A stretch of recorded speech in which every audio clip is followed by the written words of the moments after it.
मतलब same result आपके पास यहाँ पे आ रहा है, ठीक है। तो बैक टू लिस्ट करते हैं, सही है। अब देखो, अब यहाँ पे हमारा जो नेक्स्ट स्टेप है वो है एडिट का। एडिट मतलब अब मुझे क्या करना है, अपना डेटा अपडेट करना है। किस तरह से भाई, देखो किसी भी रो के आगे अगर मैं एडिट के ऊपर क्लिक करता हूं तो होना क्या चाहिए, हमारे पास एक अपडेट का फॉर्म ओपन होना चाहिए, और उस फॉर्म के अंदर जो रो मैं अपडेट करना चाह रहा हूं उसका रिकॉर्ड उस फॉर्म के अंदर क्या होना चाहिए, शो होना चाहिए। लेकिन भाई देखो, अगर अभी मैं एडिट पे क्लिक करता हूं तो आप जरा रिजल्ट देखना, तो टॉप पे देखो ये कहां पे जा रहा है, होम कंट्रोलर के एडिट फंक्शन में जा रहा है, और एडिट के अंदर यहां पे देखो एक आईडी लेके जा रहा है, ठीक है। आईडी क्या है, 5, क्योंकि मैंने 5 रो के आगे एडिट के ऊपर क्लिक किया था, ठीक है। तो अब इसके साथ काम करते हैं, ठीक है। तो यहाँ पे आ जाओ, इसको मैं स्टॉप करता हूँ, ठीक है। तो यहाँ से मैं एक्शन मेथड अपना कॉल कर लेता हूँ, ठीक है, कॉपी कर लेता हूँ। यहाँ पे देखो ये जो क्रिएट वाला है इसको कॉपी करते हैं और सबसे नीचे आ जाते हैं यहाँ पे, ठीक है, प्राइवेसी वाले इससे पहले, ठीक है। तो अब यहाँ पे मैं इसका नाम रखता हूँ एडिट, ठीक है। और ये क्या एक्सेप्ट करेगा, ये हमारे पास एक आईडी एक्सेप्ट करेगा, तो यहाँ पे मैं आईडी पास कर देता हूँ इस तरह से, ठीक है। इसको भी आप क्या कर दो, नलेबल बना दो इस तरह से, ठीक है। तो यहाँ पे देखो इसको भी मैं एसिंक फंक्शन बना लेता हूँ, ठीक है। यहाँ पे मैं एसिंक लगाता हूँ, एसिंक आ गया। और यहाँ पे देखो इसको मैं टास्क लगा देता हूँ, ठीक है। एक्शन रिजल्ट को टास्क के अंदर हम यहाँ पे बंद कर देते हैं, ठीक है। और अब देखो यहाँ पे मैं क्या करता हूँ, एक लाइन में यहाँ से कॉपी कर लेता हूँ, ठीक है। ये वाली जो लाइन है इसको मैं यहाँ से कॉपी करता हूँ, लेकिन इसके अंदर मैं थोड़ी सी चेंजिंग करूँगा, ठीक है। देखो एडिट के अंदर मैं इसको पेस्ट करता हूँ, और यहाँ पे देखो, यहाँ पे मैं इसको हटा रहा हूँ, ठीक है। ये मैं पूरी लाइन हटा रहा हूँ, ठीक है। और देखो मैं कह रहा हूँ कि जो स्टूडेंट डीबी है इसके अंदर स्टूडेंट्स का जो डीबी सेट है इसके अंदर यहाँ पे आप क्या करो, फाइंड करो, ठीक है। मैं एक मेथड यूज कर रहा हूँ फाइंड एसिंक, ठीक है। और इसके अंदर मैं यहाँ पे पास करता हूँ आईडी, ठीक है। अब जरा कॉन्सेप्ट समझना, मतलब देखो मैं यहाँ पे आईडी से सर्च करवा रहा हूँ कि भाई अगर ये आईडी हमारे इस डीबी सेट के अंदर मौजूद है तो उसको सर्च करो और उसका रिकॉर्ड यहाँ पे एसटीडी डेटा के अंदर पास कर दो। मतलब देखो ये काम मैंने शॉर्ट में कर लिया, ठीक है। मतलब यहाँ पे मुझे मैचिंग करवाने की जरूरत नहीं पड़ी, ठीक है। तो अब यही जो एसटीडी डेटा है ये मैं यहाँ पे पास कर देता हूँ अपने व्यू को, ठीक है। तो इससे क्या होगा, जब मैं एडिट के ऊपर क्लिक करूंगा तो ये वाला एक्शन मेथड कॉल होगा, और हमारी आईडी के थ्रू वो क्या करेगा, हमारा डेटा फेच करेगा हमारे डीबी सेट में से, और फेच करने के बाद एसटीडी डेटा में पास कर देगा, और फिर हमारे इस व्यू में रिटर्न करवा देगा। कौन से व्यू में, वो जो एडिट वाला व्यू होगा ना, जिसके अंदर अपडेट का फॉर्म होगा और उसके अंदर डेटा कौन सा शो हो रहा होगा, ये एसटीडी डेटा वाला, ठीक है। तो यहाँ पे आके अपनी एप्लीकेशन को रन करता हूँ और इसका रिजल्ट भी आपको दिखाता हूँ। तो ये देखो आपकी एप्लीकेशन रन हो चुकी है, और यहाँ पे देखो ये जो 4th डेटा है प्रेम का, इसके आगे मैं एडिट के ऊपर क्लिक करता हूँ तो आप रिजल्ट देखना। अच्छा यहाँ पे देखो हमारे पास एरर आ रहा है, और एरर आने की एक बेसिक सी वजह है कि भाई देखो मैंने एडिट वाला व्यू तो जनरेट किया ही नहीं, ठीक है। किस तरह से, यहाँ पे देखो मैं इसको स्टॉप करता हूँ भाई। यहाँ पे देखो मुझे यहाँ पे वो जो एडिट का फॉर्म जनरेट करना है, ठीक है, वो तो मैंने किया नहीं, इसलिए यहाँ पे एरर आ रहा था। तो आपने क्या करना है, यहाँ पे देखो एडिट के ऊपर क्लिक करना है, ऐड व्यू के ऊपर जाना है, और यहाँ पे देखो रेजर व्यू सेलेक्ट करना है, ठीक है। और यहाँ पे देखो व्यू नेम होगा एडिट, ठीक है। और यहाँ पे देखो, यहाँ पे मैं टेम्पलेट कौन सी यूज करूंगा, देखो एडिट के लिए भी टेम्पलेट मौजूद है, देख रहे हो। तो मैंने व्यू नहीं बनाया था, टेम्पलेट नहीं बनाया था, इसलिए हमारे पास एरर आ रहा था। तो यहाँ पे एडिट के ऊपर क्लिक करते हैं, और फिर देखो मॉडल क्लास यहाँ से सिलेक्ट करनी है, कौन सी, हमारी स्टूडेंट। और देखो डीबी कंटेक्स्ट क्लास यहाँ पे पहले से सिलेक्टेड है, तो अब ऐड के ऊपर क्लिक करते हैं। तो ये देखो ये एडिट का हमारे पास भी पेज बन चुका है, ठीक है। तो सबसे पहले मैं इसका आउटपुट आपको दिखा देता हूँ, यहाँ पे आके अपनी एप्लीकेशन को रन करता हूँ, ठीक है। देखो हमारे पास डेटा आ रहा है, और यहाँ पे देखो अब मैं ये जो अदनान वाला लास्ट रिकॉर्ड है इसके आगे एडिट के ऊपर क्लिक करता हूँ, ठीक है। तो अब देखना, जैसे मैंने एडिट के ऊपर क्लिक किया तो ये देखो देखो ये एडिट का फॉर्म आपको नजर आ रहा है, और भाई देखो ये उसी तरह का फॉर्म है जो हमारा क्रिएट के वक्त हमें नजर आ रहा था, देख रहे हो। लेकिन इसके अंदर डिफरेंस क्या है कि भाई देखो मैंने अदनान के आगे एडिट पे क्लिक किया था ना, तो अदनान का डेटा यहाँ पे देखो पहले से इन फील्ड्स के अंदर क्या हो रहा है, फेच हो रहा है, ठीक है। और अगर मैं ये डेटा दिखाऊं कि किस तरह से हमारे पास ये व्यू जनरेट हुआ है, ठीक है, तो यहाँ पे आके मैं इसको स्टॉप करता हूँ, ठीक है। तो यहाँ पे आ जाओ एडिट वाले व्यू के अंदर, मतलब देखो ये उसी तरह का फॉर्म है जिस तरह हमारे पास क्रिएट वाला फॉर्म था, देख रहे हो। मोस्टली चीजें वही हैं, देखो आपको देखने को मिल रहा होगा यहाँ पे, देख रहे हो मोस्टली चीजें आपके पास वही हैं, मतलब उसी तरह से ये आपके पास क्या कर रहा है, काम कर रहा है, सही है। लेकिन भाई अब देखो यहाँ पे जो मैंने कुछ वैलिडेशंस यहाँ पे अप्लाई की थी ना, भाई देखो मैं आपको दिखाता हूँ, ये जो मैंने डिटेल्स में यहाँ पे देखो कुछ इफ कंडीशन यहाँ पे स्पेसिफाई की थी ना, तो इसी को मैं यहाँ से कॉपी करता हूँ और ये मैं यहाँ पे ही पास कर देता हूँ एडिट के अंदर, ठीक है। यहाँ पे देखो एडिट के अंदर सबसे टॉप पे इस तरह से मैंने पास कर दिया, क्योंकि भाई देखो यहाँ पे भी आईडी आ रहा है ना, तो आईडी को भी मैं चेक करवा रहा हूँ कि भाई नल तो नहीं है, और इसके साथ साथ वो जो हमारा डीबी सेट है स्टूडेंट्स उसको भी चेक करवा रहा हूँ, नल तो नहीं है। अगर नल है तो नॉट फाउंड रिटर्न हो जाए। फिर सेम इसी तरह यहाँ पे देखो ये जो था हमारे पास, ठीक है, एसटीडी डेटा जो नल था इसको भी मैं चेक कर रहा था, तो मैं नीचे आ जाता हूँ। यहाँ पे देखो ये जो फाइंड एसिंक वाली लाइन है, ठीक है, इसके नीचे मैं यहाँ पे दोबारा इसको पेस्ट कर देता हूँ। मतलब यहाँ पे मैं चेक कर रहा हूँ कि भाई यहाँ से एसटीडी डेटा का जो डेटा हमारे पास आया है वो नल तो नहीं है। अगर नल है तो क्या करो, नॉट फाउंड रिस्पॉन्स में यूजर को डिस्प्ले करवा दो, ठीक है। लेकिन अगर ये दोनों इफ कंडीशन आपके पास फॉल्स हो जाती हैं तो ये एसटीडी डेटा कहाँ पे रिटर्न हो जाएगा, हमारे इस व्यू को रिटर्न हो जाएगा। कौन से व्यू को, इस एडिट वाले व्यू को रिटर्न हो जाएगा और एडिट फॉर्म के अंदर ये सारा रिकॉर्ड हमें नजर आ जाएगा, ठीक है। और अब अपनी एप्लीकेशन को मैं दोबारा यहाँ पे रन करता हूँ और इसका रिजल्ट आपको दिखाता हूँ, ठीक है। देखो एप्लीकेशन रन हो चुकी है और अब देखो अब मैं नेक्स्ट स्टेप में क्या करने वाला हूँ भाई। यहाँ पे देखो जिस तरह से देखो ये अदनान का रिकॉर्ड है, ठीक है। इसके आगे मैं एडिट पे क्लिक करता हूँ।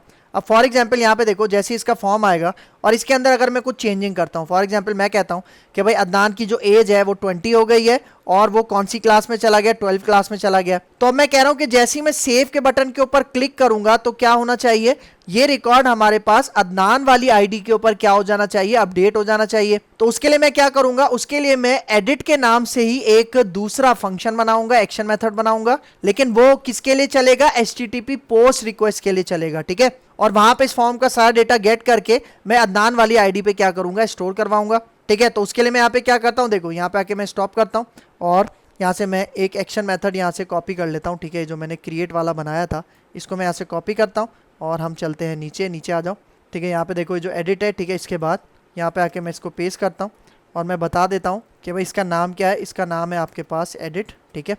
और ये कब चलेगा, जब हमारे पास सेव होगा, मतलब जब सेव के बटन पे क्लिक होगा तो हमारे पास HTTP पोस्ट रिक्वेस्ट जनरेट होगी, ठीक है। इस तरह से यहाँ पे मैंने इसको पास कर दिया। और भाई देखो अभी जो एडिट का फंक्शन है ना, ये दो चीज़ें एक्सेप्ट करेगा, ठीक है। सबसे पहले एक्सेप्ट करेगा ये आईडी, ठीक है। ये एक्सेप्ट करेगा आईडी जो कि इंटीजर टाइप की होगी और उसके बाद जो हमारे पास अपडेट फॉर्म का पूरा डेटा है वो यहाँ पे आके स्टोर हो जाएगा, ठीक है। कहाँ पे आके स्टोर होगा, स्टूडेंट टाइप का मैंने एक यहाँ पे देखो ऑब्जेक्ट बना लिया, पैरामीटर बना लिया जिसका नाम क्या है STD। इसके अंदर वो सारा रिकॉर्ड आके यहाँ पे स्टोर होगा, ठीक हो गया। तो भाई अब देखो अब यहाँ पे मैं एक इफ कंडीशन लगाता हूँ, ठीक है। इफ कंडीशन यहाँ पे लगाऊंगा और इफ कंडीशन वही लगाऊंगा जो मैंने ऊपर लगाई थी, बल्कि ऊपर से उसको कॉपी कर लेते हैं, ठीक है। वो जो मैंने डेटा इंसर्ट किया था ना ये वाला, ठीक है। ये वाला पूरा कोड मैं यहाँ से कॉपी करता हूँ। इसके अंदर कुछ चेंजिंग्स होंगी वो मैं आपको बता देता हूँ, ठीक है। यहाँ पे देखो ये इफ मैं यहाँ से हटाता हूँ, ठीक है। और इसके अंदर मैं ये वाला इफ यहाँ पे पेस्ट करता हूँ, ठीक है। और अब देखो आपने यहाँ पे क्या करना है, सबसे पहले तो इस फंक्शन को भी आपने एसिंक बनाना है, एसिंक बनाना है। और यहाँ पे देखो ये टास्क आ गया, ठीक है। इसको हम रैप कर देते हैं इसके अंदर, ठीक है। इसको रैप कर दिया और उसके बाद यहाँ पे देखो ये जो ऐड असिंक वाली लाइन है इसको मैं यहाँ से हटा रहा हूँ, ठीक है। इसका जो अवेट है इसको भी मैं यहाँ से हटा रहा हूँ।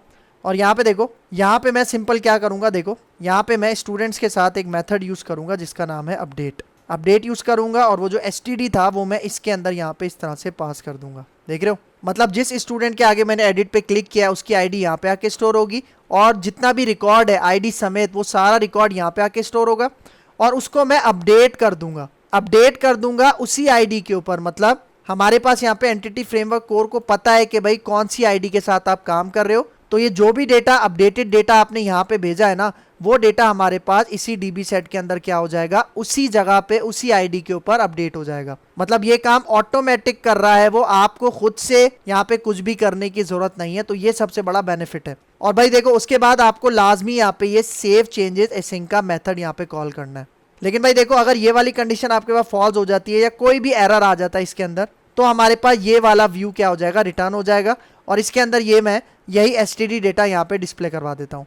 कौन सा डेटा, जो कि हमारे पास यहाँ पे आ रहा है। मतलब ये जो STD डेटा है ये हमारे पास सबमिट नहीं होगा, अपडेट नहीं होगा डेटाबेस के अंदर, वो जस्ट आपको ऐसे ही व्यू में डिस्प्ले करवा देगा, ठीक है। एक तो आपने ये काम कर लिया। अब देखो यहाँ पे ना मैं एक इफ कंडीशन भी लगाता हूँ, ठीक है। यहाँ पे देखो ये मॉडल स्टेट से पहले यहाँ पे मैं एक इफ कंडीशन लगाता हूँ, ठीक है। और इसके अंदर यहाँ पे देखो मैं कहता हूँ कि ये जो हमारे पास आईडी है, ये कौन सी आईडी है, जो पैरामीटर वाली आईडी है, ठीक है। इसके ऊपर मैं यहाँ पे कंडीशन लगा रहा हूँ और मैं क्या कह रहा हूँ कि भाई अगर ये नॉट इक्वल है, नॉट इक्वल है किसके, STD ID, मतलब ये जो ऑब्जेक्ट आ रहा है आपके पास STD ID, इसके अंदर जो आईडी है अगर वो हमारी इस आईडी के साथ मैच नहीं करती तो इस केस में भी आपने क्या करना है, यहाँ पे आप रिटर्न करवा दो नॉट फाउंड, ठीक है। क्या रिटर्न करवा दो, नॉट फाउंड का रिस्पॉन्स यहाँ पे आप रिटर्न करवा दो।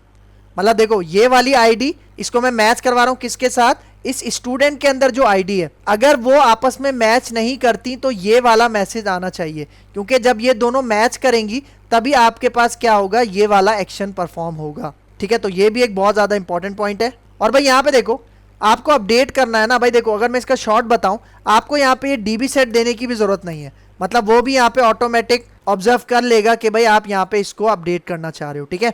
तो ये और ज़्यादा आपके पास क्या हो गया, शॉर्ट हो गया। मतलब जब ये वाला एक्शन मेथड आपके पास एग्जीक्यूट होगा तो सक्सेसफुली यहाँ पे अपडेट का काम हो जाएगा, ठीक है। तो अब यहाँ पे आके इसको मैं सेव करता हूँ और एप्लीकेशन को रन करते हैं, ठीक है। तो यहाँ पे देखो हमारी एप्लीकेशन रन हो चुकी है और यहाँ पे देखो ये जो अदनान का डेटा है, ठीक है, इसका डेटा मैं यहाँ पे अपडेट करता हूँ, ठीक है। यहाँ पे आ जाओ, एडिट के ऊपर क्लिक करते हैं, तो देखो एडिट का व्यू आ गया और यहाँ पे देखो आपको नजर आ रहा होगा अदनान का रिकॉर्ड यहाँ पे आ रहा है। तो यहाँ पे देखो अदनान की अभी एज क्या है, 19 है। अच्छा एक चीज आपको बताता जाऊं, अगर यहाँ से देखो मैं 19 हटाता हूं और अब अगर मैं सेव पे क्लिक करने की कोशिश करता हूं तो ये देखो एरर आ रहा है, the age field is required. क्यों? क्योंकि भाई देखो ये जो फॉर्म का डेटा है ये हमारी स्टूडेंट मॉडल की प्रॉपर्टीज में जाके स्टोर हो रहा है और प्रॉपर्टी के ऊपर मैंने रिक्वायर्ड का एट्रीब्यूट लगाया था, इसलिए यहाँ पे देखो ये अपडेट के अंदर भी एरर आ रहा है और अगर आप डेटा फर्स्ट टाइम इंसर्ट कर रहे हो तो तब भी ये एरर आएगा। तो भाई देखो 19 की जगह पे यहाँ पे मैं कह देता हूँ 20 और इसका जो स्टैंडर्ड है क्लास है वो मैं यहाँ पे कर देता हूँ 12, ठीक है। और अब देखो मैं इसके ऊपर सेव के ऊपर क्लिक करता हूँ तो ये देखो अदनान का रिकॉर्ड अब आप चेक करो, एज क्या हो गई 19 से 20 हो गई और स्टैंडर्ड 11 से क्या हो गया 12 हो गया। मतलब बिल्कुल सक्सेसफुल यहाँ पे काम कर रहा है। अगर मैं एक और डेटा आपको अपडेट करके दिखाऊं, देखो प्रेम का डेटा है, यहाँ पे आके एडिट पे क्लिक करते हैं तो प्रेम की एज मैं यहाँ पे कर देता हूँ 19 और यहाँ पे मैं प्रेम का जो स्टैंडर्ड है वो मैं यहाँ पे कर देता हूँ 11, ठीक है। तो यहाँ पे आके सेव के ऊपर क्लिक करते हैं तो ये देखो प्रेम का डेटा भी बिल्कुल सक्सेसफुल यहाँ पे अपडेट हो चुका है, देख रहे हो।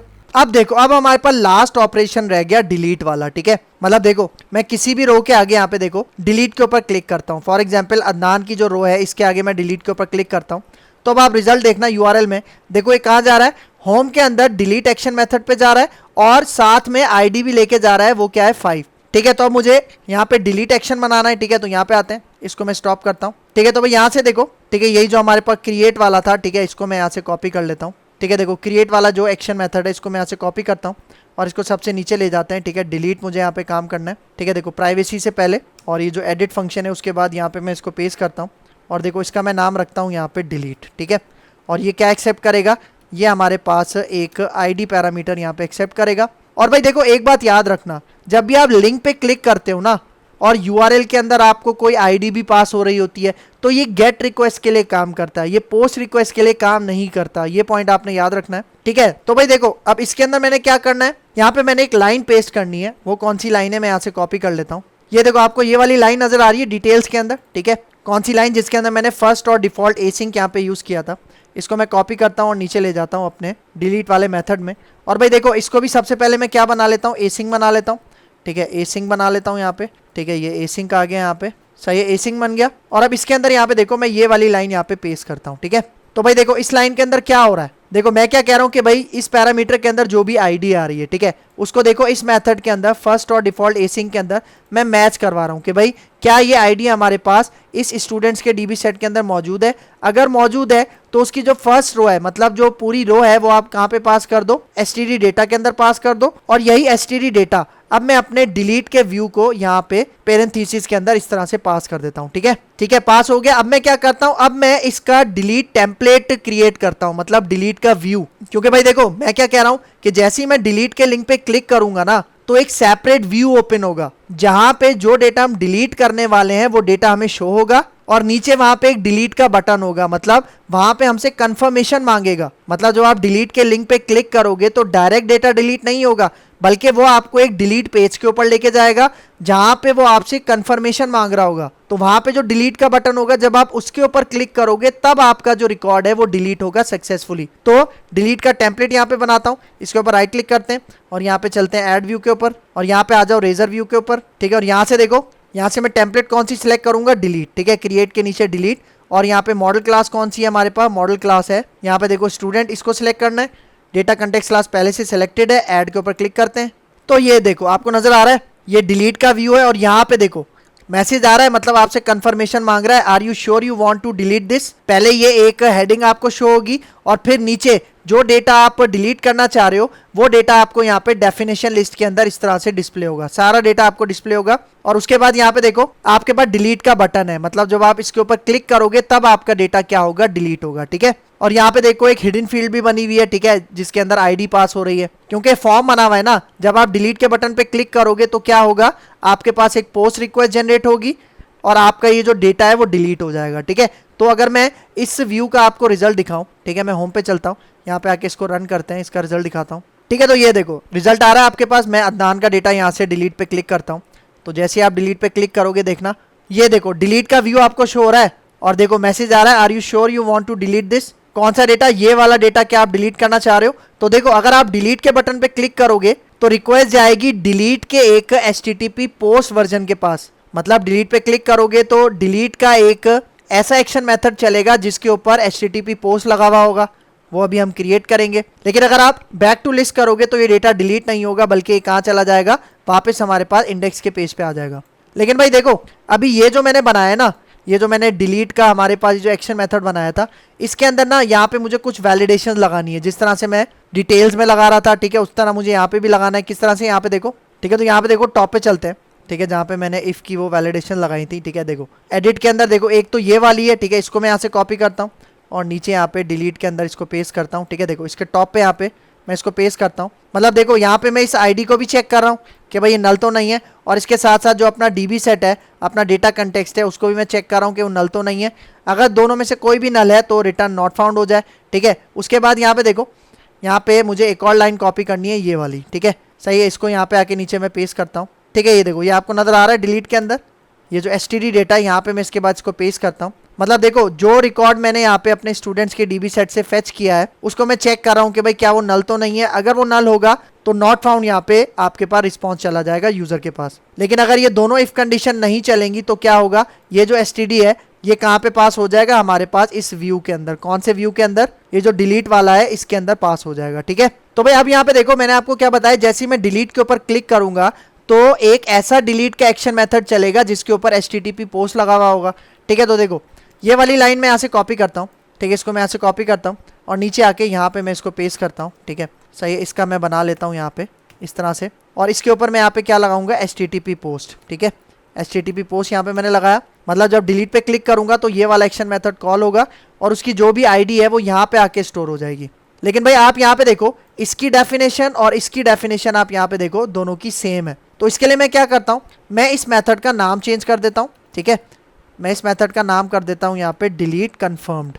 क्या नाम रख देता हूँ? Delete confirmed. लेकिन भाई देखो आपने इसका नाम चेंज किया ना, तो अगर आप इसका नाम चेंज कर दोगे तो रिक्वेस्ट आपके पास इस मेथड के पास नहीं आएगी, क्योंकि जब आप डिलीट के बटन पे क्लिक करोगे तो रिक्वेस्ट हमेशा डिलीट एक्शन मेथड के पास जाएगी। लेकिन हमने क्या किया, हमने तो यहाँ पे इसका नाम चेंज कर दिया।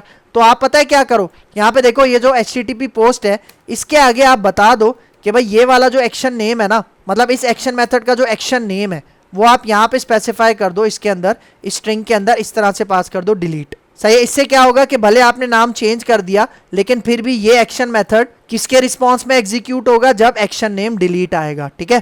ठीक है, तो भाई अब देखो इसके अंदर कोडिंग क्या करनी है। भाई यहाँ पे देखो हमने वो जो फाइंड असिंक वाला मेथड यूज किया था ना, ठीक है, उस लाइन को मुझे यहाँ पे कॉपी पेस्ट करना है, ठीक है। ये देखो ये वाली लाइन, ठीक है, ये वाली लाइन मैं यहाँ से कॉपी करता हूँ, ठीक है, इसको मैं नीचे ले आता हूँ, ठीक है। देखो डिलीट कन्फर्म का ये जो मेथड है इसके अंदर यहाँ पे मैं इसको नीचे पास करता हूँ, सही है। मैं इसको आईडी से फाइंड कर रहा हूँ और जो भी डेटा मैं डिलीट करवाना चाह रहा हूँ उसको एसटीडी डेटा में यहाँ पे पास कर रहा हूँ।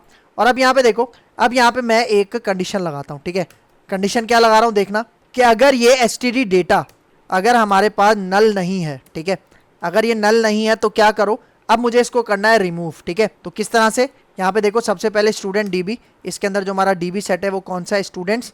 और इसके साथ यहाँ पे अब मैं डिलीट करने के लिए एंटिटी फ्रेमवर्क कोर का मेथड यूज करूंगा रिमूव, ठीक है। और इसके अंदर मैं पास कर दूंगा अपना ये एसटीडी डेटा, सही है। एसटीडी डेटा मैंने इसके अंदर पास कर दिया।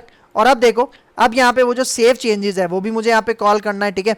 तो यहाँ पे देखो, यहाँ पे मैं लगाता हूँ सबसे पहले अवेट, और उसके बाद यहाँ पे देखो स्टूडेंट डीबी, और फिर यहाँ पे इसके साथ मैं अप्लाई कर देता हूँ हमारा ये सेव चेंजेस एसिंक, ठीक है। इसको मैंने यहाँ पे अप्लाई कर दिया, ठीक है। तो इसको अप्लाई कर दिया, उसके बाद मुझे वापस रीडायरेक्ट होना है कहाँ पे, अपने इंडेक्स के व्यू पे, ठीक है। तो उसके लिए यहाँ पे देखो जो लाइन हमने यहाँ पे लिखी हुई है, ठीक है, उसको मैं कॉपी पेस्ट कर लेता हूँ। देखो ये वाली line, return redirect to action, इसको कॉपी करते हैं और नीचे आते हैं, सही। और यहाँ पे कह रहा हूँ जैसे ही मेरा डेटा यहाँ पे रिमूव हो जाएगा और सेव चेंजेस यहाँ पे हो जाएंगी तो आप क्या करो, रीडायरेक्ट कर दो कहाँ पे, हमारे इंडेक्स के व्यू के अंदर, ठीक है। ठीक है, तो अब यहाँ पे आके मैं अपनी एप्लीकेशन को रन करता हूँ और इसका रिजल्ट देखते हैं, ठीक है। तो यहाँ पे देखो आपको नजर आ रहा है, देखो अदनान का डेटा आपको नजर आ रहा है। मैं यहाँ पे आके डिलीट के ऊपर क्लिक करता हूँ तो ये डिलीट का हमें एक व्यू शो होगा जहाँ पे हमसे कंफर्मेशन मांगेगा, ठीक है। तो देखो मैं यहाँ पे अब डिलीट के ऊपर क्लिक करता हूँ, ठीक है। तो आप रिजल्ट देखना, तो ये देखो जैसे ही मैंने डिलीट पे क्लिक किया ये हमें रिडायरेक्ट करके कहाँ पे ले आया, इंडेक्स वाले व्यू में ले आया और ये देखो लास्ट में अदनान वाला डेटा यहाँ से सक्सेसफुली डिलीट हो चुका है। और भाई देखो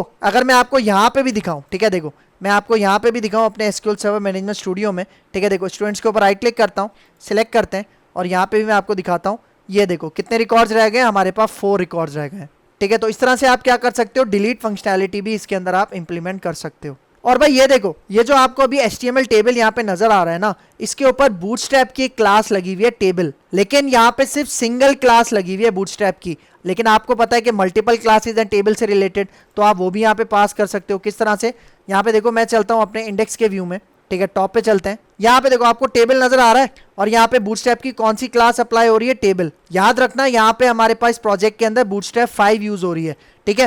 तो जो टेबल से रिलेटेड क्लासेज हैं, ठीक है, वो मैं यहाँ पे अप्लाई कर देता हूँ। जिस तरह यहाँ पे देखो टेबल डार्क है, ठीक है, फिर इसी तरह यहाँ पे टेबल बॉर्डर्ड एक क्लास है बूटस्ट्रैप की, ठीक है, फिर इसी तरह यहाँ पे टेबल होवर है, ठीक है, जो होवर इफेक्ट आपको ला के देती है, और फिर एक टेबल स्ट्राइप की क्लास है जो कि आपको जीब्रा इफेक्ट यहाँ पे अप्लाई करके देती है, ठीक है।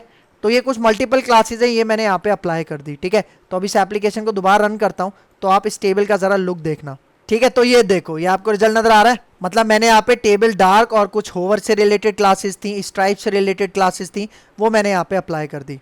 अच्छा अब यहाँ पे देखो, अब इसके अंदर मैं एक और लास्ट चीज यहाँ पे इंप्लीमेंट करता हूँ, और वो क्या है भाई, देखो अभी मैं जब भी डेटा इंसर्ट करता हूँ तो हमारे पास कोई इंसर्ट का सक्सेस मैसेज हमें नजर नहीं आता। सेम इसी तरह अगर मैं डेटा अपडेट करता हूँ तो अपडेट करने के बाद जब वो हमें इंडेक्स पे रीडायरेक्ट करता है तो हमें अपडेशन सक्सेस का भी कोई मैसेज शो नहीं होता। सेम इसी तरह डेटा डिलीट करता हूं तो डेटा डिलीट होने पे भी कोई हमें पॉपअप मैसेज या डिस्प्ले मैसेज शो नहीं होता। तो वो डिस्प्ले करवाने के लिए मैं किस तरह से यहाँ पे उसको इंप्लीमेंट करूंगा, ठीक है भाई। यहाँ पे आ जाओ, यहाँ पे आके मैं इसको स्टॉप करता हूँ। तो भाई यहाँ पे देखो मैं टॉप पे चलता हूँ, ये जो मैंने क्रिएट के लिए बनाया था जहाँ पे मैं अपना डेटा यहाँ पे क्रिएट कर रहा था, इंसर्ट कर रहा था। तो भाई अब मैं कह रहा हूँ कि जैसे ही मेरा डेटा इंसर्ट हो जाएगा तो मुझे यहाँ पे एक मैसेज यूजर को डिस्प्ले करवाना है, ठीक है। तो उसके लिए यहाँ पे देखो ये जो सेव चेंजेस असिंक है, उसके बाद यहाँ पे मैं एक टेम्प डेटा बनाता हूँ। क्या बना रहा हूँ, टेम्प डेटा, ठीक है। और इसके बाद इसके अंदर मैं एक की बना लेता हूँ और इसको यहाँ पे मैं कह देता हूँ इंसर्ट सक्सेस, ठीक है। ये मेरी की का नाम क्या हो गया, इंसर्ट सक्सेस। और इसके अंदर मैं एक मैसेज पास कर देता हूँ, सिंपल सा मैसेज पास कर देता हूँ, इंसर्टेड। आप पूरा मैसेज एक बना सकते हो जिसके अंदर आप लिख सकते हो डेटा हैज बीन इंसर्टेड, ठीक है। मैं जस्ट यहाँ पे इसको शॉर्ट रख रहा हूँ, ठीक है। तो भाई यहाँ पे देखो मैंने यहाँ पे टेम्प डेटा को क्यों यूज किया, हमारे पास व्यू डेटा भी तो होता है, हमारे पास व्यू बैक भी तो होता है। टेम्प डेटा को मैंने क्यों यूज किया, क्योंकि भाई देखो जब मैंने आपको टेम्प डेटा का कॉन्सेप्ट समझाया था तब मैंने आपको बताया था कि टेम्प डेटा हमारे पास सिर्फ सिंगल रीडायरेक्शन के अंदर एक्टिव होता है। अगर आप इसे किसी सेकंड व्यू में, थर्ड व्यू में रीडायरेक्ट करने की कोशिश करोगे तो ये नल हो जाएगा, क्योंकि हमें क्या करना है, हमें क्रिएट से वापस जब इंडेक्स पे आना है तो तब हमें इंडेक्स पे ये एरर मैसेज सिर्फ single time, one time display करवाना है। उसके बाद सेकंड टाइम जब मैं अपने पेज को रिफ्रेश करूंगा तो ये मैसेज मुझे शो नहीं होगा, ठीक है। तो अब ये वाला जो मैसेज है, मतलब ये वाला जो टेम्प डेटा है, इसको मैं एक्सेस कहाँ करूंगा, इसको मैं एक्सेस करूंगा अपने इंडेक्स के व्यू में, ठीक है, इंडेक्स के टेम्पलेट में, जहां पे देखो ये टेबल बना हुआ है। तो देखो ठीक टेबल के ऊपर और क्रिएट न्यू का जो लिंक है उसके बीच में यहाँ पे देखो मैं इफ कंडीशन लगाता हूँ। यहाँ पे देखो सबसे पहले मैं वो जो अपना रेजर ब्लॉक है उसको ओपन करता हूँ इस तरह से, और यहाँ पे इसके अंदर मैं एक इफ कंडीशन पास करता हूँ, ठीक है। और देखो इफ कंडीशन में मैं क्या कह रहा हूँ कि भाई अगर ये जो टेम्प डेटा है, कौन सा, इंसर्ट सक्सेस वाला, अगर ये नल नहीं है, ठीक है, अगर ये नल नहीं है तो मुझे एरर मैसेज डिस्प्ले करवाओ। लेकिन भाई देखो वो जो एरर मैसेज मैं डिस्प्ले करवाऊंगा ना, वो मैं बूटस्ट्रैप के अलर्ट के अंदर डिस्प्ले करवाऊंगा। और बूटस्ट्रैप अलर्ट मतलब हमें एक अलर्ट मैसेज, इसके लिए हमें वो यूज में आता है, ठीक है। तो मैं क्या करता हूँ, मैं उसका कोड कॉपी पेस्ट कर लेता हूँ जल्दी से, ठीक है। तो मैं यहाँ पे आ जाता हूँ, अपने ब्राउजर में गूगल ओपन करता हूँ और इसके अंदर यहाँ पे देखो मैं सिंपल लिखता हूँ अलर्ट्स BS5। BS5 मतलब बूटस्ट्रैप 5, क्योंकि आपको पता है हमारे इस प्रोजेक्ट के अंदर, ASP.NET कोर के प्रोजेक्ट के अंदर बाय डिफॉल्ट बूटस्ट्रैप 5 हमारे पास आती है, ठीक है। तो यहाँ पे देखो आपको ये नजर आ रहा है गेट बूटस्ट्रैप की ऑफिशियल साइट है, W3 स्कूल्स भी आपको नजर आ रहा है, लेकिन मैं इसकी जो ऑफिशियल साइट है उसके अंदर जाता हूँ, ठीक है, ठीक है। और यहाँ पे देखो आपको नजर आ रहे हैं बूटस्ट्रैप अलर्ट्स, ठीक है। मैं यहाँ पे लूंगा जिसके अंदर वो क्रॉस का बटन होता है जिससे हम उसको डिसमिस कर सकते हैं, ठीक है। तो स्क्रॉल करके नीचे आ जाओ, ठीक है, थोड़ा स्क्रॉल करके नीचे आ जाओ। यहाँ पे देखो आइकन्स वगैरह भी आप यूज कर सकते हो अगर यूज करना चाहो, ठीक है। मैं ये वाला यूज करता हूँ, डिसमिसेबल वाला, ठीक है। देखो ये आपको नजर आ रहा है, तो थोड़ा सा नीचे आ जाओ। यहाँ पे देखो आपको एक कोड मिलेगा, ये कोड मैं यहाँ से कॉपी करता हूँ और इसको मैं ले आता हूँ यहाँ पे, ये जो मेरा इफ है इसके अंदर मैं इसको पेस्ट करता हूँ और Ctrl+K Ctrl+D करके इसको ब्यूटीफाई करते हैं, ठीक है। तो अब यहाँ पे देखो ये वाला जो टेम्प डेटा है इसको मैं यहाँ से कॉपी करता हूँ और यहाँ पे देखो इसके अंदर स्ट्रॉन्ग बना हुआ है ना, ठीक है। तो इसके अंदर मैं पास कर देता हूं फॉर एग्जांपल सक्सेस। ठीक है, इसके अंदर मैंने क्या पास कर दिया, सक्सेस। और सक्सेस आपको पता है ग्रीन कलर का होता है, तो यहाँ पे देखो एक जो बूटस्ट्रैप की क्लास है उसके लिए मैं यहाँ पे कर देता हूँ अलर्ट सक्सेस। ठीक है, ये बूटस्ट्रैप की क्लास है और देखो अलर्ट डिसमिसेबल भी बना हुआ है। ठीक है, फेड और शो के इफेक्ट भी यहाँ पे लगे हुए हैं। और ये जो टेम्प डेटा के अंदर जो मैसेज है वो मैं डिस्प्ले करवाऊंगा यहाँ पे अपने स्ट्रॉन्ग के टैग के बाद। ठीक है, ये वाला सारा कोड मैं हटाता हूँ, ये जो डमी कोड इसके अंदर लिखा हुआ है, और यहाँ पे मैं अपना टेम्प डेटा पास करता हूँ। और देखो टेम्प डेटा के शुरू में यहाँ पे आपने क्या लगाना है, @ मतलब जो रेजर सिंटेक्स है वो आपने यहाँ पे लगाना है। इसका मतलब जैसे ही मैं डेटा इंसर्ट करूंगा और वापस कहाँ पे रिडायरेक्ट हो जाऊंगा, इंडेक्स के व्यू में, तो सबसे पहले ये वाला टेम्प डेटा चेक होगा। अगर ये नल नहीं है तो ये वाला कोड हमारे पास एग्जीक्यूट हो जाएगा और हमारे टेबल के ऊपर हमें यहाँ पे ये सक्सेस मैसेज शो हो जाएगा। ठीक है, तो पहले इसका डेमो देता हूँ, यहाँ पे आके इसको रन करते हैं और इसका रिजल्ट देखते हैं। तो यहाँ पे देखो हमारी एप्लीकेशन रन हो चुकी है और अब इसके अंदर मैं एक और डेटा इंसर्ट करता हूँ, क्रिएट न्यू के ऊपर जाता हूँ। ठीक है, यहाँ पे एक और डेटा डाल देता हूँ। फॉर एग्जाम्पल मैं यहाँ पे क्या देता हूँ, फरहान। जेंडर यहाँ पे कर देता हूँ मेल। उसके बाद एज में यहाँ पे कर देता हूँ फॉर एग्जाम्पल 20 और स्टैंडर्ड क्लास में यहाँ पे कर देता हूँ 11। ठीक है, और अब देखना जैसे ही क्रिएट के ऊपर क्लिक करूंगा तो कहाँ पे आ गया, मैं इंडेक्स पे आ गया। देखो फरहान का डेटा यहाँ पे ऐड हो चुका है और टॉप पे देखो हमारा अलर्ट मैसेज शो हो रहा है सक्सेस, और टेम्प डेटा के अंदर मैंने क्या पास किया था, इंसर्टेड। तो देखो इंसर्टेड यहाँ पे शो हो रहा है। और भाई देखो ये हमारे पास डिसमिसेबल अलर्ट है, तो इसके आगे यहाँ पे देखो आपको एक क्रॉस का बटन नजर आ रहा है। आप जैसे इसके ऊपर क्लिक करोगे तो देखो ये एक फेड इफेक्ट के साथ क्या हुआ, हाइड हो गया। तो अब देखो सेम इसी तरह मुझे यहाँ पे अपडेट पे भी लगाना है, मतलब जब मैं एडिट करूंगा तो तब भी मुझे मैसेज डिस्प्ले करवाना है, और जब मैं इसको डिलीट करूंगा तब भी मुझे मैसेज डिस्प्ले करवाना है। ठीक है, तो उसके लिए मैं क्या करता हूँ, देखो यहाँ पे आके स्टॉप करता हूँ और यहाँ पे चलते हैं अपने कंट्रोलर में। ठीक है, तो देखो ये वाली जो लाइन है, ये वाली लाइन मैं यहाँ से कॉपी करता हूँ और भाई देखो जहाँ पे हमने अपडेट किया था, ठीक है, जहाँ पे हमने अपडेट किया था, ठीक है, वो जो अपडेट वाला हमारे पास फंक्शन था जहाँ पे मैंने इसको कॉल किया था। ठीक है, इसके बाद देखो सेव चेंजेस असिंग के बाद मैं इसको पेस्ट करता हूँ और इसका जो हमारे पास टेम्प डेटा है उसकी की का नाम अब मैं यहाँ पे रख देता हूँ अपडेट सक्सेस। ठीक है, और यहाँ पे जस्ट सिंपल सा मैं मैसेज पास कर देता हूँ अपडेटेड। ठीक है, फिर आ जाओ यहाँ पे डिलीट के ऊपर, जो हमने डिलीट कन्फर्म्ड का यहाँ पे देखो एक्शन मेथड बनाया था, और ये देखो जहाँ पे मैं ये सेव चेंजेस असिंग कर रहा था उसके बाद यहाँ पे मैं इसको पेस्ट करता हूँ और यहाँ पे मैं मैसेज पास कर देता हूँ डिलीटेड, और इसकी की का नाम मैं यहाँ पे रख देता हूँ डिलीट सक्सेस। ठीक हो गया, डिलीट सक्सेस यहाँ पे डाल दिया, सही है। तो अब इनको एक्सेस करता हूँ, किस तरह से एक्सेस करूँगा, जिस तरह मैंने यहाँ पे ये इंसर्ट सक्सेस एक्सेस किया था। तो देखो यही वाला इफ़ मैं यहाँ से कॉपी करता हूँ, ठीक है, यहाँ नीचे आके पेस्ट करता हूँ 2 दफ़ा और इसको पेस्ट कर देता हूँ। ठीक है, तो देखो यहाँ पे ये इंसर्ट सक्सेस है ना, ठीक है, इसका मैं नाम यहाँ पे मैंने क्या रखा था, अपडेट सक्सेस। ठीक है, और यही नाम अब मैं यहाँ से कॉपी करके यहाँ पे जो स्ट्रॉन्ग का टैग है इसके बाद यहाँ पे अपने टेम्प डेटा के अंदर पास कर देता हूँ। ठीक है, फिर नीचे आ जाओ, थर्ड हमारे पास तो उसका नाम क्या रखा था मैंने, डिलीट। ठीक है, जिसके अंदर डिलीटेड का टेक्स्ट लिखा था मैंने, तो इसको मैं यहाँ से कॉपी करता हूँ और यहाँ पे देखो टेम्प डेटा के अंदर इस की के अंदर पास कर देता हूँ। ठीक है, तो मतलब देखो जब इंडेक्स के व्यू पे आएगा तो यहाँ पे हमारे पास ये कंडीशंस चेक होंगी कि भाई अगर इंसर्ट सक्सेस नल नहीं है और इंसर्ट सक्सेस अगर यहाँ पे आया है तो इंसर्ट सक्सेस वाला ब्लॉक चलेगा, लेकिन अपडेट सक्सेस आया है तो यहाँ पे अपडेट सक्सेस वाला मैसेज चलेगा। और मैंने क्या बताया, टेम्प डेटा आपके पास सिर्फ सिंगल रिडायरेक्शन में आपको रिजल्ट देता है। ठीक है, तो यहाँ पे आके अपनी एप्लीकेशन को रन करता हूँ और इसका रिजल्ट देखते हैं। ठीक है, तो यहाँ पे देखो क्रिएट न्यू का जो मैसेज आ रहा था वो तो मैंने आपको दिखा दिया। ठीक है, अब यहाँ पे मैं चलता हूँ एडिट के ऊपर। ठीक है, देखो ये जो फरहान का डेटा है यहाँ पे आके मैं इसको अपडेट करता हूँ। ठीक है, एडिट पे क्लिक किया और यहाँ पे देखो इसकी एज मैं 20 से कर देता हूँ 19 और इसकी क्लास मैं 11 से कर देता हूँ 10। ठीक है, और अब देखो जैसे सेव के ऊपर क्लिक करूंगा तो ये देखो ये कहाँ पे रिडायरेक्ट हो गया, इंडेक्स पे, और यहाँ पे देखो फरहान का डेटा आपके पास अपडेट हो गया और ऊपर देखो सक्सेस अपडेटेड का मैसेज आपके पास आ रहा है। सही है, सेम इसी तरह अगर मैं यहाँ पे डिलीट करता हूँ, ठीक है, डिलीट के ऊपर क्लिक करता हूँ फरहान वाला डेटा। ठीक है, देखो यहाँ पे कंफर्मेशन मांग रहा है, मैं डिलीट के ऊपर दोबारा क्लिक करता हूँ तो ये देखो क्या मैसेज आ रहा है, सक्सेस डिलीटेड। सही है, तो मतलब इस तरह यूजर को प्रॉपर उसका एक एरर मैसेज भी शो होगा जिससे यूजर को पता चलेगा कि हाँ जो मेरा एक्शन है वो सक्सेसफुल तरीके से इंप्लीमेंट हो चुका है। तो यहाँ से आके मैं इसको क्लोज कर देता हूँ। ठीक है, अच्छा तो भाई अब देखो, अब मैं आपको बिल्कुल लास्ट और फाइनल एक चीज यहाँ पे इंप्लीमेंट करने जा रहा हूँ जो आपकी स्क्रड एप्लीकेशन को आउटसाइड अटैक से क्या कर देगा, सिक्योर कर देगा। भाई देखो हमारे पास अक्सर क्या होता है कि जिस एप्लीकेशन के अंदर हमारे पास फॉर्म्स होते हैं ना, तो वहां पे हमारे पास एक कॉन्सेप्ट होता है CSRF अटैक्स, जो कि हैकर्स या आउटसाइड आपके पास जो लोग होते हैं वो आपकी एप्लीकेशन के अंदर कर सकते हैं। तो उससे बचने के लिए हम यहाँ पे एक एट्रीब्यूट होता है जो कि हम अपने एक्शन मेथड्स के ऊपर लगाते हैं। भाई आपको याद होगा जब मैंने आपको फॉर्म्स के बारे में बताया था, फॉर्म का डेटा किस तरह से गेट करते हैं, किस तरह से उसकी वैलिडेशन होती है, तो वहाँ पे मैंने आपको फॉर्म के अंदर एक टोकन दिखाया था ठीक है, जो कि ASP.NET Core जब आपके फॉर्म्स बनाता है तो उसके अंदर क्या कर देता है, एक टोकन ऐड कर देता है जो कि आपके CSRF अटैक्स को रोकने के लिए बेनिफिशियल होता है। जिस तरह आप यहाँ पे देखो, मैं क्रिएट न्यू के ऊपर क्लिक करता हूँ, ठीक है, और यहाँ पे देखो आपके पास ये फॉर्म आ रहा है। अगर मैं इसके ऊपर राइट क्लिक करता हूँ और इसके व्यू पेज सोर्स में जाता हूँ, ठीक है, तो यहाँ पे देखो थोड़ा सा स्क्रॉल करके नीचे आ जाओ, देखो ये आपका फॉर्म है, आपको फॉर्म नजर आ रहा होगा। इसके सबसे लास्ट में देखो, हमारे सबमिट बटन के लास्ट में ये देखो, यहाँ पे आपको एक हिडन फील्ड नजर आ रही होगी जो कि आपके फॉर्म के अंदर नजर नहीं आती। इसके अंदर यहाँ पे देखो आपको नजर आ रहा होगा रिक्वेस्ट वेरिफिकेशन टोकन, और इसके अंदर यहाँ पे देखो आपको एक लंबी सी एक वैल्यू, एक कोड आपको यहाँ पे नजर आ रहा है, जो कि हर फॉर्म सबमिशन के बाद ये वैल्यू क्या होती है, चेंज होती है।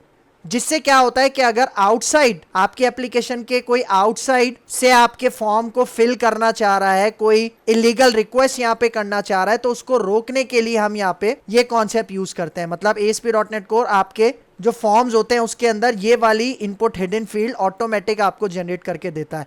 तो इसी को वैलिडेट करने के लिए हम क्या करते हैं, अपने एक्शन मेथड्स के ऊपर एक एट्रीब्यूट लगाते हैं जो कि इस चीज को वैलिडेट करता है। मतलब अगर रिक्वेस्ट इसी एप्लीकेशन से आ रही है, कहीं आउटसाइड से नहीं आ रही, मतलब कोई आउटसाइड अटैक करने की कोशिश नहीं कर रहा, तो उसको वैलिडेट करने के लिए, रोकने के लिए हम ये कॉन्सेप्ट यूज करते हैं। अगर आउटसाइड से रिक्वेस्ट आएगी तो हमारा एक्शन मेथड एग्जीक्यूट ही नहीं होगा, तो एग्जीक्यूट नहीं होगा तो वो जो एक्शन है वो भी परफॉर्म नहीं होगा। तो भाई देखो, इस कॉन्सेप्ट को हम कहते हैं CSRF। तो मैं आपको रिकमेंड करूंगा कि CSRF के बारे में थोड़ा सा आप पढ़ लेना इस लेक्चर के बाद, ताकि आपको इसकी जो थियोरिटिकल कॉन्सेप्ट है वो भी अच्छे से समझ में आ जाए। अगर मैं थ्योरी बताऊंगा तो फिर ये लेक्चर थोड़ा सा और लंबा हो जाएगा, फिर जो मेरे स्टूडेंट्स हैं, व्यूअर्स हैं, वो कहते हैं सर आपकी वीडियोस बहुत ज़्यादा लंबी हो जाती हैं। लेकिन ये नहीं सोचते व्यूअर्स के मैं स्टेप बाय स्टेप किस तरह से चीज़ों को लेके चलता हूँ और एक कंप्लीट कॉन्सेप्ट आपको समझाने की कोशिश करता हूँ। ठीक है, तो भाई देखो, क्रिएट में हमारा फॉर्म है, ठीक है, अपडेट में हमारा फॉर्म है, और डिलीट में भी हमारा फॉर्म है। ठीक है, तो जहाँ जहाँ फॉर्म है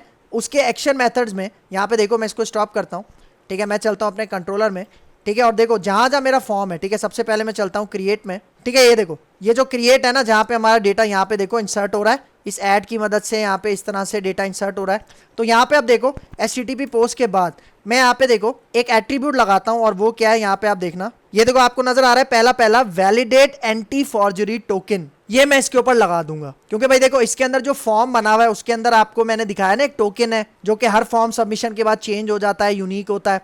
तो उसको वैलिडेट करने के लिए मैंने यहाँ पे ये लगाया है। ठीक है, अगर मैं इसके ऊपर माउस लेके जाता हूँ तो इसकी डिस्क्रिप्शन नीचे यहाँ पे शो हो रही है, आप इसको अच्छे से पढ़ लेना, आपका कॉन्सेप्ट क्लियर हो जाएगा। ठीक है, तो भाई देखो अब यही मैं यहाँ पे भी लगाऊंगा, मतलब यहाँ से मैं कॉपी करता हूँ, जहाँ पे मैंने ऐड किया, इंसर्ट किया अपना डेटा, फिर मैं चलता हूँ अपडेट पे, जहाँ पे मैं डेटा अपडेट कर रहा हूँ, मतलब अपडेट वाला फंक्शन कॉल कर रहा हूँ। यहाँ पे देखो, यहाँ पे मैं कॉल कर रहा हूँ ना अपडेट वाला फंक्शन, तो ये वाला जो हमारे पास एक्शन मेथड है इसके टॉप पे मैं यहाँ पे लगा देता हूँ ये वैलिडेट एंटी फॉर्जरी टोकन। फिर नीचे आ जाओ, फिर वो जो डिलीट कन्फर्म वाला मेथड था, जहाँ पे देखो मैं ये रिमूव वाला मेथड यूज कर रहा हूँ, इसके भी मैं टॉप पे यहाँ पे ये लगा देता हूँ वैलिडेट एंटी फॉर्जरी टोकन। मतलब देखो यहाँ पे जो मैंने CRUD एप्लीकेशन बनाई है ना, वो उसी तरह से बनाई है जो हमें ASP.NET Core 6 यहाँ पे रिकमेंड करता है कि भाई आपने एंटिटी फ्रेमवर्क कोर को यूज करके इस तरह से CRUD एप्लीकेशन बनानी है। मतलब एसिंक्रोनस आपने यूज करना है, आपने ये वाला एट्रीब्यूट यूज करना है, ठीक है, और जो वैलिडेशंस आपको नजर आ रही हैं इफ वाली मैंने लगाई हैं, ये सारी चीजें हमारे पास ASP.NET Core हमें रिकमेंड करता है,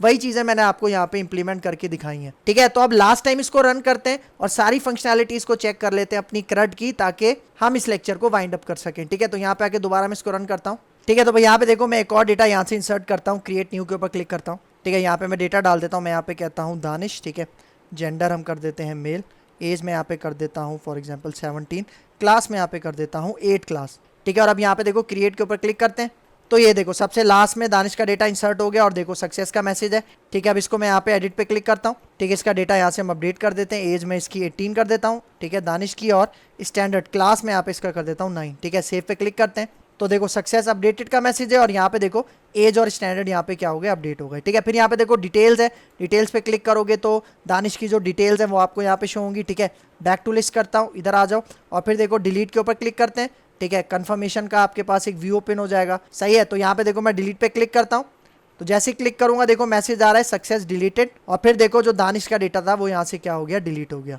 तो इस तरह से जो हमारी ये CRUD एप्लीकेशन है वो सक्सेसफुली यहाँ पे कंप्लीट हो चुकी है। तो यहाँ पे हमारा ये लेक्चर हो गया है वाइंड अप। तो अगर आपको मेरी वीडियो पसंद आई है तो मेरा चैनल जरूर सब्सक्राइब करके जाना, इसके साथ साथ बेल का आइकन भी प्रेस करना, क्योंकि एंटिटी फ्रेमवर्क कोर को यूज करके जो डेटाबेस फर्स्ट अप्रोच है उसको भी अभी हमने इंप्लीमेंट करना है। तो अगर इस लेक्चर के हवाले से कोई भी कंफ्यूजन है तो कमेंट बॉक्स में मुझसे जरूर पूछ लेना। तो जुड़े रहिए मेरे साथ, बने रहिए मेरे साथ, मिलते हैं इंशाल्लाह नेक्स्ट लेक्चर में। तब तक के लिए देखते रहिए मेरा चैनल प्रोग्राम मेंटोर।